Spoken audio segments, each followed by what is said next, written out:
விஜய் சித்து vlogs இந்த பேரை பற்றி நிறைய பேர் ரீசெண்டாக நிறைய விதமாக கேள்விப்பட்டிருப்பீங்க. அதில் பார்த்தீங்கன்னா எனக்கும் ஒரு சில விஷயங்கள் கேள்விப்பட்டேன். அதில் இவர் பார்த்தீங்கன்னா இவர் போடுற வீடியோவில் நமக்கு ஒரு மோட்டிவேஷனாக இருந்தது. அதை உங்களுக்கு ஷேர் பண்ணலாம் தான் நான் உங்களுக்கு ஷேர் பண்ணேன். பிளாக் ஷிப்பில் வந்து ஒர்க் பண்ணியிருந்தாலும் உங்களுக்கு ஆல்மோஸ்ட் எல்லாருக்குமே தெரியும். அதுலேருந்து ரிலீவ் ஆகிட்டதுக்கப்புறம் வந்து வாழ்க்கையில் அடுத்த லெவலாக என்ன பண்ணுறதுன்னு யோசிச்சு இருக்கும்போது ஒரு யூடியூப்ன்ற ஒரு பிளாட்ஃபார்ம் வந்து இவர் கை கொடுத்தது. பட் இதுக்கெல்லாம் முன்னாடி பிளாக் ஷிப்பில் இருக்கும்போது நிறைய ப்ராங்க்லாம் பண்ணுவார். உதாரணத்துக்கு பார்த்தீங்கன்னா Mersal prank, doctor, psycho, medical, அப்புறம் ரவுடி, இந்த மாதிரி நிறைய ப்ராங்க் வந்து இவர் வந்து பண்ணிட்டுருப்பார்.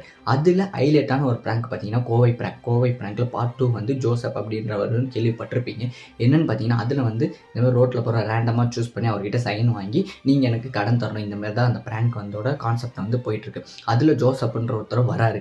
அதில் விஜய் சித்து விலாக்ஸ் நீங்கள் இந்த மாதிரி சைன் போட்டிங்க 3 லட்சம் எனக்கு தரணும் அப்படின்ற மாதிரி சொன்னதுக்கப்புறம் அந்த ஜோசப் என்ன சொல்கிறாரு பார்த்தீங்கன்னா, ஆல்ரெடி எனக்கு 10 லட்சம் 12 லட்சம் கடன் இருக்குன்னு சொன்னும்போது இவர் வந்து எல்லாத்தையும் நிறுத்திட்டு அதை மட்டும் ஃபோக்கஸ் பண்ணி என்ன ஆச்சுன்னு கேட்கும் போது அவர் டீட்டெயிலாக சொல்கிறாரு. ஏற்கனவே நான் கிட்டத்தட்ட ஒரு 12 லட்சம் பக்கம் கடன் வேறு இருக்குது. 15 லட்ச ரூபாய்க்கு கடனா?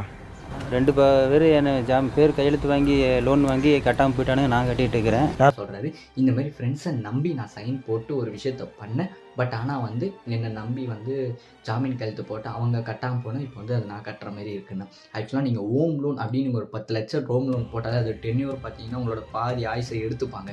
பட் இவர் வந்து 12-15 லட்சம் கிட்ட இவர் வாங்காத பணத்துக்கு இவர் வந்து அப்போ வரைக்கும் கட்டிகிட்டு இருந்திருக்காரு. பட் இதில் என்ன மோட்டிவேஷனெல்லாம் இருந்தது பார்த்தீங்கன்னா, ஒரு வீடியோ போட்டு அந்த வீடியோவை இந்த மாதிரி ரீச் ஆகி அதுக்கப்புறம் பார்த்தீங்கன்னா அவருக்கு ஃபண்டு கலெக்ட் பண்ணி அந்த 15 லட்சமும் அடைச்சி அதுக்கப்புறம் இப்போ பீஸ்ஃபுல்லாக இருக்கார்.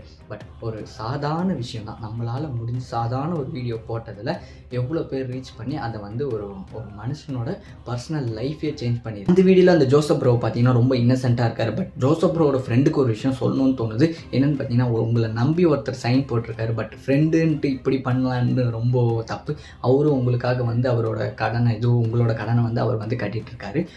நம்பி ஒரு விஷயம் ஒருத்தவங்க நம்மளுக்காக பண்ணுறாங்கன்னா அவங்கள ஏமாத்தாதீங்க. Trust him.